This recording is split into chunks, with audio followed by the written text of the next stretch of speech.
அன்பு நண்பர்களே, மீண்டும் உங்களை சந்திப்பதிலே மிக்க மகிழ்ச்சி அடைகின்றேன். 2023 ஆண்டின் கடைசி ஞாயிற்றுக்கிழமை. இந்த ஞாயிற்றுக்கிழமை திருச்சபையிலே திருக்குடும்ப பெருவிழாவாக கொண்டாடப்படுகின்றது. திருக்குடும்ப விழாவை கொண்டாடுகின்ற வழக்கம் முதலாக எகிப்து நாட்டில் தான் ஆரம்பித்தது. ஏரோது மன்னனிடமிருந்து குழந்தை இயேசுவை காப்பாற்ற சூசையும் அன்னை மரியாவும் பெத்லஹேமிலிருந்து தப்பிச் சென்று எகிப்திலே குடியிருந்த குடும்பமாக வாழ்ந்த அந்த நிகழ்வை எண்ணி துவக்க காலத்திலிருந்தே எகிப்தில் உள்ள காப்டிக் திருச்சபை இதை ஒரு பெரிய விழாவாகவே கொண்டாடி மகிழ்ந்து வந்தது. மேலை திருச்சபையிலே 17ஆம் நூற்றாண்டு வரை இப்படி ஒரு விழாவே இருந்தது இல்லை. 1921 ஆண்டில்தான் திருத்தந்தை 15ஆம் பெனடிக்ட் அவர்கள் திருக்குடும்ப விழாவை அகில உலக திருச்சபை உலகம் முழுவதும் கொண்டாட வேண்டும் என்று பணிக்கின்றார். திருக்குடும்ப விழா என்பது அதன் அங்கத்தினர்களான சூசை, மரியா, இயேசு இவர்களை கொண்டாடுகின்ற விழா என்பதை விட குடும்பங்களை கொண்டாடுகின்ற விழா என்று சொல்வதுதான் பொருத்தமாக இருக்கும்.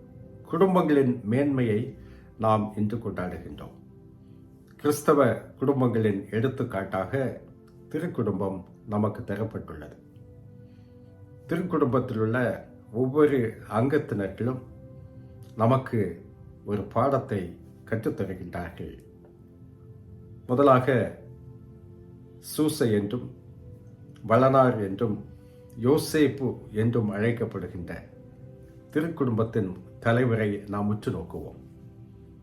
இவரது நிழலில்தான் இறைமைந்தன் இயேசுவும் அவர் தாய் மரியாவும் பாதுகாப்பாக வாழ முடியும் என்று இறைவனால் கணிக்கப்பட்டு தேர்ந்தெடுக்கப்பட்ட அற்புதமான மனிதர் இவர். தான் பெற்றெடுத்த பிள்ளைகளையே அன்பு செய்ய தெரியாத மனிதர்கள் வாழுகின்ற இந்த பூமியில் தன் அன்பு மனைவியின் உதரத்தில் பிறந்த ஒரு குழந்தை காப்பாற்றுவதற்காக அவருக்காக எதையும் செய்ய, எந்த தியாகத்தையும் மேற்கொள்ள துணிகின்ற ஒரு மாமனிதர் சூசை. கடவுளின் தாய் என போற்றப்படுகின்ற அன்னை மரியாவும் திருக்குடும்பத்திலே ஒரு சாதாரண அங்கத்தினராக குடும்பத்தின் தலைவிக்குரிய பணியினை பண்பினை சிறப்பாக ஆற்றுகின்றார்.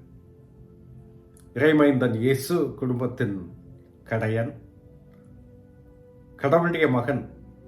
இருப்பினும் அவரும் தன் பெற்றோருக்கு உகந்த வாழ்க்கை வாழ்ந்தார் என்பதை லூக்கா நற்செய்தியிலே 2வது அதிகாரம் கடைசி வசனத்திலே அவர் கடவுளுக்கும் மனிதருக்கும் உகந்தவராக வளர்ந்தார் என்ற அந்த வசனத்திலிருந்து நாம் கற்றுக்கொள்ளுகின்றோம். நாம் திருக்குடும்பத்தை ஒரு லட்சியமாக வைத்துக்கொண்டு இன்றைய குடும்பங்களை நாம் பார்க்கின்றோம். இன்றைய குடும்பங்களில் நாம் சந்திக்கின்ற பிரச்சனைகள் என்ன? இன்றைய குடும்பங்கள் ஏன் நலிந்து காணப்படுகின்றன என்று கேட்டால் பல காரணிகளை நாம் சொல்ல முடியும். அடிப்படையிலே குடும்பம் என்பது ஒரு தன்னலமற்ற வாழ்வின் வெளிப்பாடு என்பது முதலாக இது எந்த அளவுக்கு உணர்ந்து கொள்ளப்பட்டிருக்கின்றது, ஏற்றுக்கொள்ளப்பட்டிருக்கின்றது என்பதை பற்றி நாம் சிந்திக்க வேண்டும். தன்னலமற்று வாழ நினைக்கும் போதுதான் குடும்ப வாழ்வின் ஒரு ஆரம்பமே இருக்கின்றது என்று நாம் சொல்ல வேண்டும். தன்னலவாதிகளுக்கு, சுயநலவாதிகளுக்கு, தியாகம் செய்ய தெரியாதவர்களுக்கு குடும்ப வாழ்க்கை என்பது ஒத்துப்போகாத ஒன்று. ஏனென்றால் குடும்பத்திலே ஒவ்வொருவரும் மற்றவருக்காக வாழ்கின்றார்கள், மற்றவர்களுக்காக தியாகங்கள் செய்ய தயாராகின்றார்கள். இரண்டாவதாக, குடும்பங்களிலே நாம் பார்க்க வேண்டிய ஒன்று, குடும்பத்தில் உள்ள அங்கத்தினர்களிடையே இருக்கின்ற கருத்து வேற்றுமைகளை ஏற்றுக்கொள்ளுகின்ற பண்பு அங்கு இருக்கிறதா என்று பார்க்க வேண்டும். உண்மையிலேயே மற்றவர்களை முன்னிலைப்படுத்துகின்ற ஒரு மனப்பான்மை கொண்ட உறுப்பினர்களை கொண்ட ஒரு குடும்பத்தில் மற்றவர்களுடைய கருத்துக்களுக்கு மதிப்பு உண்டு.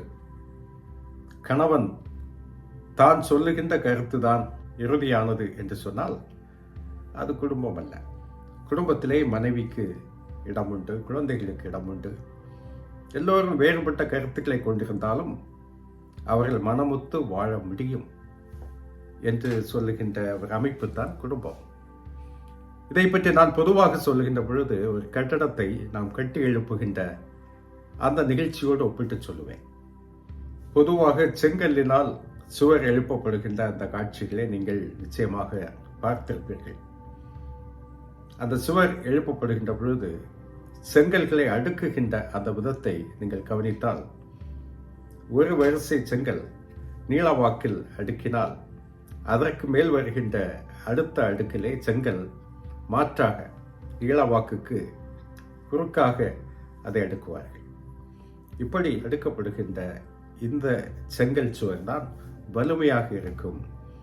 எல்லாவற்றையும் ஒரே பாணியில் அடுக்கி வைத்தால் அந்த சுவர் வலுவாக இருக்காது. ஏதாவது ஒரு பக்கம் தள்ளினால் அது சாய்ந்துவிடும். அதுபோலத்தான் குடும்பத்திலே எல்லோரும் ஒன்றைத்தான் பார்க்க வேண்டும், ஒன்றைத்தான் சொல்ல வேண்டும் என்று நினைத்தால் அந்த குடும்பத்திலே புதிதாக எதுவுமே இருப்பதற்கு வாய்ப்பில்லை. மூன்றாவதாக, குடும்பத்தின் அடிப்படை என்பதே கணவன் மனைவி என்ற இருவரும் தான். அவர்கள்தான் குடும்பத்தின் அஸ்திவாரம். குழந்தைகள் குடும்பத்தின் கனிகள்.